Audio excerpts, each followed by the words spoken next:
the highest paid baseball players of all time by contract earnings. These records are bound to be broken over the next couple of years, but we're going to go through them anyway.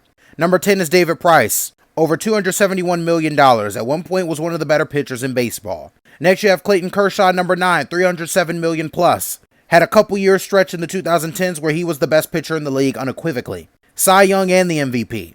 The guy was 100% worth the money, and he's gonna have a spot in Cooperstown. And number 8, you got Mike Trout. While he's been hampered with injuries sometimes, the dude is a straight up demon. In other words, he's the greatest and likely will always be the greatest player that the Angels have ever had. Next is Steven Strasburg, World Series hero, and at one point it looked like he was in line to be the next dominant pitcher for years to come.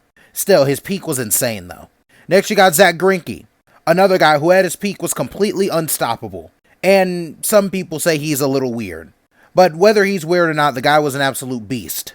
Next up, you got one of my favorite players of all time, Albert Pujols. Straight up nuker. You needed a hit, get Albert Pujols up there. You needed a home run, Pujols. If you even needed a Golden Glove first baseman, Albert Pujols. At one point, he was arguably the best player in baseball, and I'm surprised he's not higher on this list. Next up, we got Max Scherzer, one of the greatest pitchers of all time. Not really much else to say.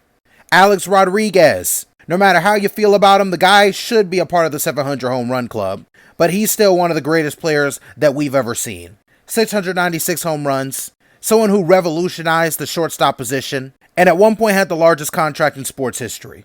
Number 2 is Miguel Cabrera, Triple Crown winner, one of the greatest players that we've ever seen, and one of the best raw hitters that the game will ever see. One-way ticket to Cooperstown. But number 1 is our boy Justin Verlander. Dude was winning Cy Youngs in his 40s. He is easily one of the best pitchers of all time, and again, he's going to have a spot in Cooperstown. Let me know what you guys think.